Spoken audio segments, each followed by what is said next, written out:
Mouragué TV. Bonsoir et bienvenue dans l'émission sur la radio et télévision Mouragué du 23 juin 2021. Vous êtes avec Passia Kabonga, située sur les collines de Moulengue, en province du Sud Kivu, en République démocratique du Congo. Aujourd'hui, au micro de Mouragué TV et de Radio, nous sommes avec des invités parmi 17 membres des organisations de la société civile du Nord et Sud Kivu qui ont publié une alerte sur la situation de Minembwe. Bonsoir, chers invités. Bonsoir. Bonsoir. Et salut à toutes les invités, tous les invités et toutes mes condoléances à la communauté Banyamulenge qui subit une épuration en toute complicité, en tout silence. Oui, nous avons voulu comprendre les motivations, ce qui vous a poussé à publier votre lettre avec comme objet alerte sur la situation préoccupante de Minembwe. C'est la raison de vous inviter ici à la radio et télévision Mouragué. Avant de commencer avec notre sujet, je vous demanderai de vous présenter à nos auditeurs qui nous suivent de partout au monde. Je réponds au nom d'Eliezer Oshindi Mendapik, et activiste des droits humains et initiateur de la plateforme Maïcha RDC. Ok, merci. Merci beaucoup, Eliezer. Merci pour votre présentation. Merci à la radio et télévision Mouragué. Moi, c'est Albert Gikundiro. Je suis coordonnateur de Action for Peace and Liberty. C'est un think tank pour la promotion de la paix et la liberté. Une organisation membre de la société civile qui a fait partie, évidemment, de ces 17 organisations qui ont signé les communiqués. C'est ça. Oui, comme je l'ai dit dans l'introduction, est-ce que vous pouvez nous parler un peu de la motivation, ce qui vous a poussé à publier cette lettre avec comme objet alerte sur la situation préoccupante de Minembwe? Ce qui nous a touché davantage, c'est une grogne que nous venons d'exprimer. Ça fait plus de décennies que les compatriotes de Banyamulenge subissent une épuration dans les hauts plateaux d'Itomboa, dans les plateaux de Fizi, ou dans les moyens plateaux. Et ça fait longtemps que tous les compatriotes nationaux qui sont à l'interne comme à l'international ne se mobilisent pas. Et ce qui nous a touché davantage, c'est de voir comment tous ces compatriotes sont mobilisés lorsqu'il y a même un seul mort à Beni ou à Nitouri. Mais lorsqu'un compatriote Munyamulenge est tué dans les hauts plateaux, le discours devient c'est la victimisation. Et nous, comme jeunes, nous comme activistes des droits humains, et souciés de la cohésion sociale, de la cohabitation pacifique, nous étions obligés de nous réveiller, de manifester notre indignation par rapport au silence qui était affiché pendant des années par d'autres activistes et même par ce que se dit le prix Nobel de la paix. Et c'est ce qui nous a motivés davantage et à écrire ces communiqués pour interpeller les autorités à s'intéresser à ce qui se passe dans les hauts plateaux de Minembwe où une coalition de Maïmaï avec des groupes armés étrangers se coalisent pour déraciner et décimer toute une communauté à cause de leur morphologie ou de leur appartenance ethnique. Malheureusement, bien qu'il y ait autant de morts, bien qu'il y ait autant de razzias de vaches, bien qu'il y ait autant d'incendies de villages, rien ne dit de la part de ceux qui se disent être les pionniers du changement ou ceux qui sont à la recherche de la paix ou de la cohésion sociale. Et la grande indignation ou la grogne a été assez lorsqu'on a vu comment les gens se sont mobilisés pour Kipupu, en déchiffrant même, ou voulais-je dire, en disant même les chiffres inexacts par rapport au nombre de Kipupu, parce que c'était peut-être les autres. Mais après Kipupu, où nous en sommes, à Paololo, à Bijombo, où on dit, et hier on dit les compatriotes Banyamulenge, tous ces luttes qui s'est exprimé c'est Kipupu aujourd'hui et Baba est resté totalement silencieux.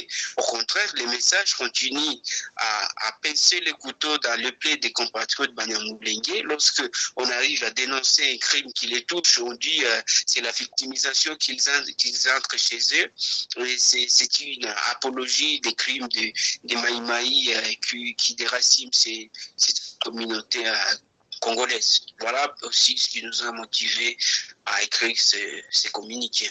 Merci Eliezer. En vous lisant, c'est comme si vous vous êtes limité tout simplement à Minembwe et vous avez semblé ignorer Bijombo, Rurambo et Katobo dans votre lettre.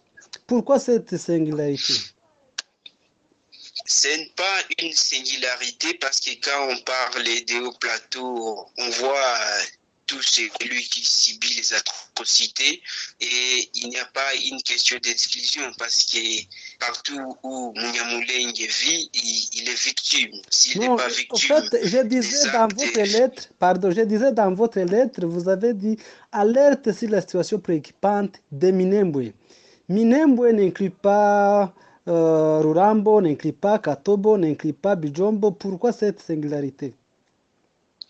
Oui, la singularité c'est par rapport d'abord à l'événement triste qui s'y est passé avec la violence qui était faite aux femmes lorsqu'ils réclamaient la libération de la famille Rutebouka avec son épouse et son bébé qui étaient enfermés dans un conteneur avec un bébé de 7 mois. C'est cette particularité, mais cette particularité ne fait pas dur tout simplement qu'on a oublié Bijombo, Rurambo et les autres entités où les compatriotes Banyamulenge sont décimés. Ok, merci Albert. Vous avez quelque chose à ajouter? Oui, merci beaucoup. Pas du tout, en fait. C'était un communiqué conjoint et donc ce que Eliezer a dit nous appartient à tous. Ce que je vais seulement ajouter, c'est du point de vue la singularité que vous avez évoquée. En fait, il n'y a pas une singularité comme telle. Si nous avons parlé de Minembwe, Minembwe est un tout, n'est-ce pas, qui montre là où vit tout Munyamulenge. Donc, quand on parle de Minembwe, on fait directement allusion au terroir de Banyamulenge. Donc, il n'y a pas une singularité comme telle. Hein. Normalement, ce qui a poussé notre communiqué, c'est l'événement de l'emprisonnement de M. Rutebouka et sa famille, comme il dit Ushindi. C'est ça donc ce qui nous a poussé. Et donc il n'y a pas une singularité quelconque. C'est ça donc. Et puis, qu'est-ce qui nous a poussé, n'est-ce pas? C'était votre première question. Qu'est-ce qui nous a poussé à faire ces communiqués ou ces mémorandums?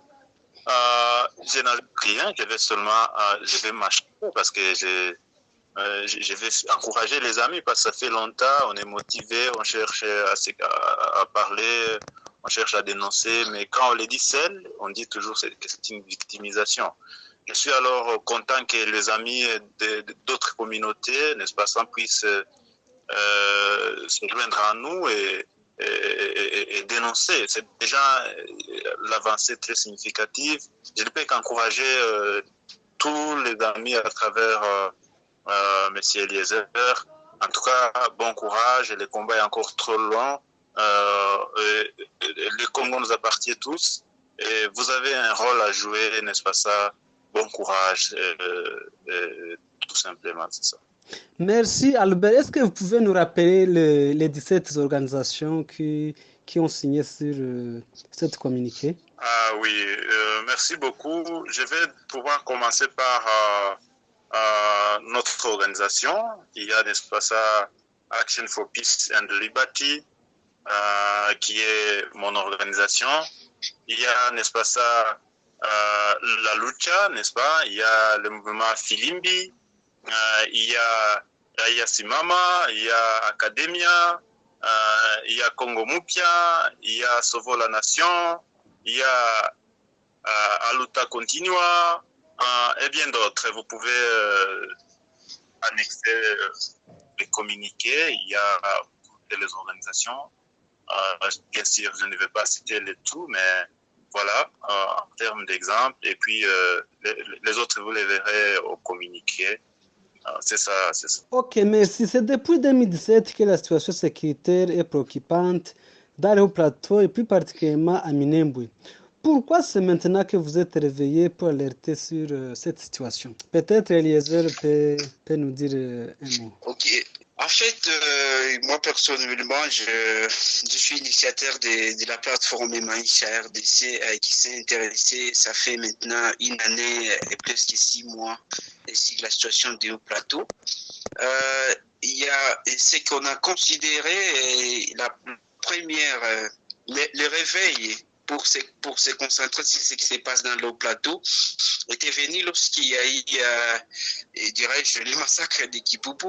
Donc, c'est à ces moments qu'on voudrait comprendre ce qui se passe dans le haut plateau, parce que nous ne vivons pas dans le haut plateau. Et ce qui nous a indignés, c'est les communications qui étaient faites sur ces massacres.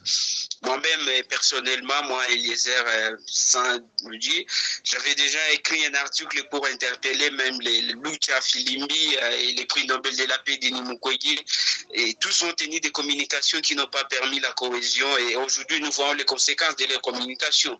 Imaginez par exemple le prix Nobel de la paix qui, après le massacre de Kipupu, qui dit ce sont les mêmes tueurs qui continuent à tuer. Et c'est comme si on voudrait faire Kipupu comme si Kipupu c'est le premier crime qui vient de se faire sans tenir compte des précédents crimes qui étaient tenus dans les bijombos où on voyait on incendiait des vaches. On semblait ignorer les victimes de la razzia des vaches.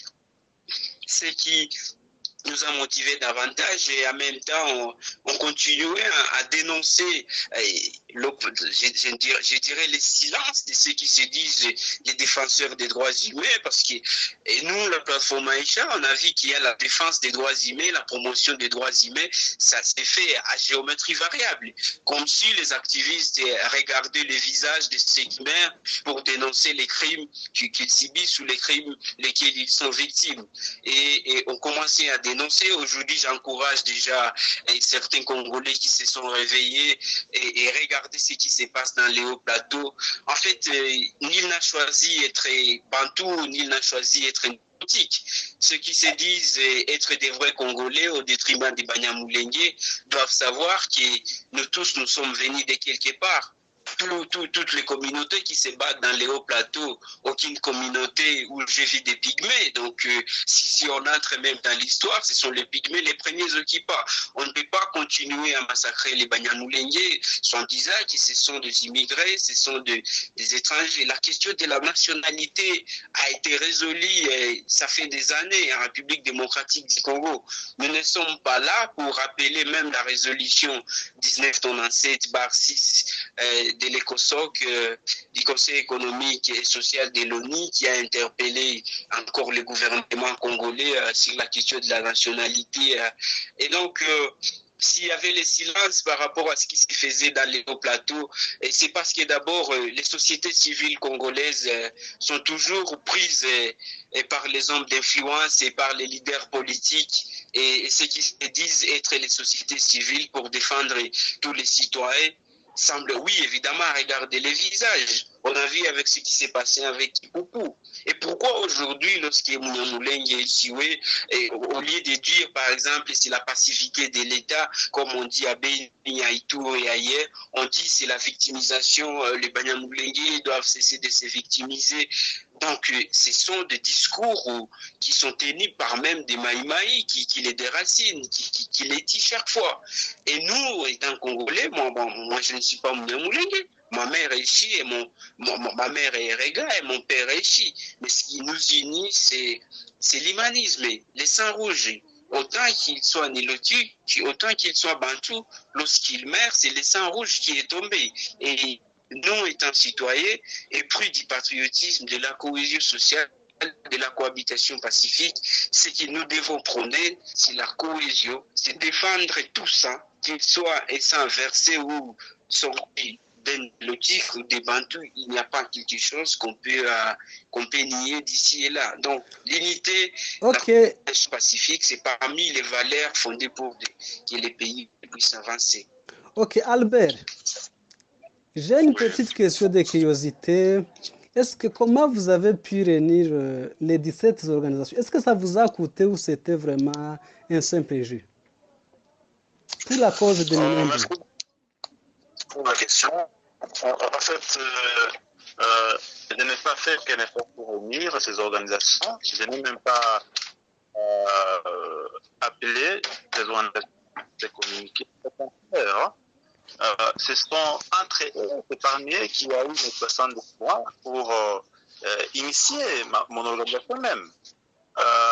Seulement, je vais dire, on a commencé par une descente dans la plaine de la Ruzizi à Bouéguerre. Je pense que vous êtes informés. Nous sommes allés avec 4 organisations membres de Youth for Peace. C'est là que j'ai fait un peu d'effort pour réunir les gens et puis on est parti avec ces membres de l'organisation. On a fait une activité avec les déplacés Banyamulenge qui sont dans la plaine. Mais par rapport au communiqué, en tout cas, je n'ai pas fait aucun effort pour réunir les amis. Vous avez dit pourquoi seulement aujourd'hui. Je vais dire, il y a un temps pour tout. Je pense que maintenant, c'est le moment de la conscience. Et les jeunes se sont dit, disons la vérité, au-delà, n'est-ce pas, de nos tribus. Dans votre lettre, vous vous êtes adressé au gouverneur de la province du Sud Kivu et vous vous êtes posé 6 questions. La première, pourquoi le silence des autorités provinciales du Sud Kivu? La deuxième question, pourquoi les radios et télévisions en parlent moins? La troisième question, où sont les médias en ligne? Quatrième question, pourquoi nos députés provinciaux et nationaux n'en parlent même pas? Cinquième question, pourquoi les Nobel se taisent? Sixième question, Minembwe fait-il partie encore dans la République démocratique du Congo? J'aimerais qu'on se retourne les questions, qu'on essaie de réfléchir ensemble et qu'on puisse donner une partie des réponses à ces questions. Je vais demander à chacun de vous de donner sa part de réponse à ces questions. On peut commencer par la première question. Monsieur Eliezer, que pensez-vous à ce silence des autorités provinciales du Sud Kivu face à la situation préoccupante de Minembwe et Kamombo et ailleurs? Aujourd'hui, la République démocratique du Congo assiste à une prolifération des mouvements citoyens, des organisations de la société civile et qui poussent à travers leurs marches, leurs lettres, leurs points de presse, les autorités à réagir. La question qu'il faudrait se poser, est-ce que vous venez de poser, de savoir, est-ce que ces sociétés civiles jouent le même rôle dans les hauts plateaux? Voilà. Les sociétés civiles et presque toutes les organisations de la société civile ne font pas autant pour parler des crimes qui touchent les Banyamulenge. Et puis, ce que moi, je n'arrive pas à comprendre, quand vous voyez même certains articles qui sont écrits sur les hauts plateaux, c'est comme si on veut faire les hauts plateaux comme un terreau des groupes armés qui sont créés par une seule communauté, la communauté Banyamulenge.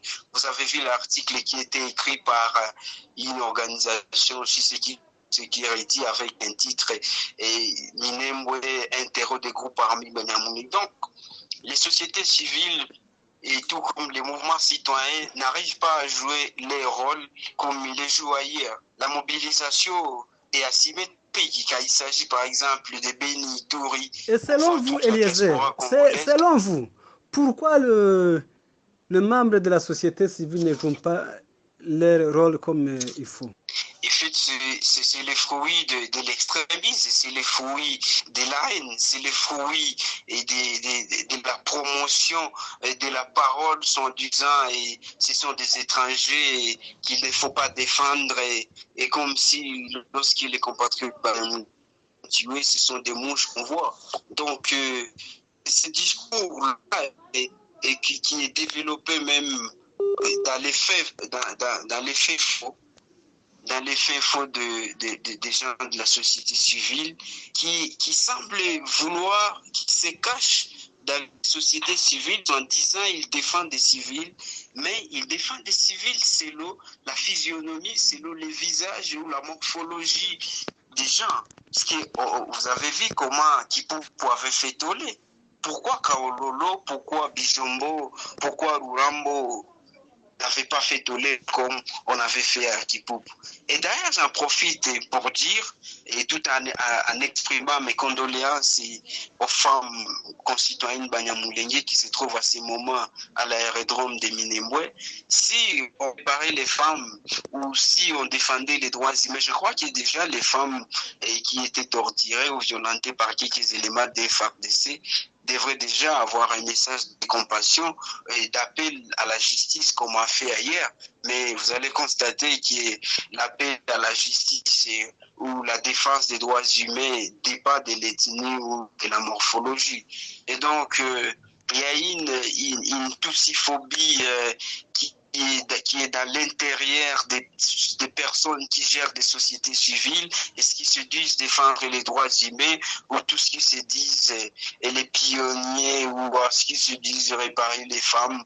On ne comprend pas encore si on répare des femmes quand on a à ne pas voir les larmes de toutes les femmes, comme s'il y a quand certaines femmes pleurent et leurs larmes ne font pas de tristesse, mais quand c'est ailleurs, c'est là où il y a des tristesses. Et les autorités, quand on analyse ça, c'est les choses qu'on peut déjà qualifier de la complicité, parce que l'État congolais, c'est les premiers protecteurs naturels de tous les citoyens. Lorsque l'État n'arrive pas à mettre les moyens efficaces pour pouvoir empêcher des attaques ciblées contre une population, où il arrive à mettre des moyens, à gérer des moyens inefficaces, eh bien la responsabilité appartient à l'État. C'est la première responsabilité. Et tout ce qu'on voit avec les autorités, ce n'est pas aujourd'hui que les compatriotes Banyamulenge parlent de la complicité. Ce n'est pas aujourd'hui. Mais qu'est-ce que les autorités ont déjà fait pour que leur dénonciation puisse avoir gain de cause? On a vu ça, bien sûr, on a remarqué le général Mouima qui était devenu franchement non grate. Mais après Mouima, c'est égal à Mouima. Vous avez vu que les femmes ont subi d'autres arrestations. C'est comme si c'est celui qui arrête les compatriotes Banyamulenge qui finance et qui appuie ce qu'il est dit. Et si vous lisez d'ailleurs les rapports du 10 juin 2021 du groupe d'experts des Nations Unies pour le Congo, vous allez comprendre que c'est celui qui arrête les compatriotes Banyamulenge qui finance ce qu'il est dit. Merci Eliezer. Il nous reste quelques minutes. Si vous avez chacun de vous un message à partager, à donner à tous ceux qui nous suivent, vous pouvez le partager. Le message que je voudrais apporter, nous devons savoir qu'aucun Congolais historiquement n'est d'origine. Les peuplements de la République démocratique du Congo est le fruit du nomadisme. Nous tous sommes venus de quelque part. Il est ubuesque de voir certains Congolais se radicalisent contre les compatriotes Banyamulenge en disant que ce sont des étrangers. Ils doivent savoir que les cordons ombilical des compatriotes Banyamulenge se trouvent dans les sols d'Itombwe. Coûte que coûte, ils peuvent faire ce qu'ils peuvent faire contre eux, mais jamais ils ne vont pas mettre fin à cette communauté. Nous vivrons avec cette communauté comme une paire de fesses. Si on essaiera d'écarter une seule fesse, et sache que c'est le Congo qui sera handicapé. Okay. Et je lance ce message à d'autres activistes, à tous les hommes d'opinion, à tous les leaders politiques ou les leaders locaux, à faire un message de cohésion et ne pas profiter des isanies des communautés dans les hauts plateaux pour se positionner. Aujourd'hui, si Mindemwe avait la paix, on devrait y produire beaucoup de choses. Mais allez voir comment les populations s'entretient et toutes finissent dans les camps de déplacés en train de manger les aides alimentaires. Pourtant, s'ils devaient vivre en unité, Mindemwe devrait produire mieux et que toutes ces populations devraient être autonomes d'elles-mêmes. Et vous, Albert? Merci beaucoup. Je pense que Eliezer a dit presque tout. Je vais seulement encourager les activistes qui ont produit ces communiqués et leur dire de ne pas s'arrêter à ce niveau parce qu'il y a encore beaucoup de choses à faire. Mais aussi interpeller tous ceux qui nous suivent. Il se peut qu'il y a un espace beaucoup d'activistes et autres qui peuvent être en train de nous suivre en ce moment. Leur demander de briser la paire, de dire la vérité, n'est-ce pas? Cette tussiphobie qui existe déjà, elle doit être brisée. Les Congos nous appartiennent tous et que donc aucune communauté n'écartera pas l'autre. Donc c'est ça. Donc. Merci. Ok, Albert et Eliezer, il y a à peu près 2 semaines qu'un activiste comme vous, Maître Ntwari Bukuru wa N, nous a quittés. Est-ce que quelqu'un d'entre vous garde encore des souvenirs de Maître Bukuru Ntwari wa N? Bon, en fait, Maître Nkwari, c'était une bibliothèque pour la communauté de Banyamulenge. Ces messages ont servi trop à ceux qui voudraient changer. Donc, ces souvenirs, nous les gardons. Et je crois que pour l'immortaliser, c'est défendre toujours ses opinions jusqu'au sacrifice suprême. Ok, merci pour le temps que vous avez consacré à cet entretien. Au revoir. C'est nous qui devons remercier. Umurage TV.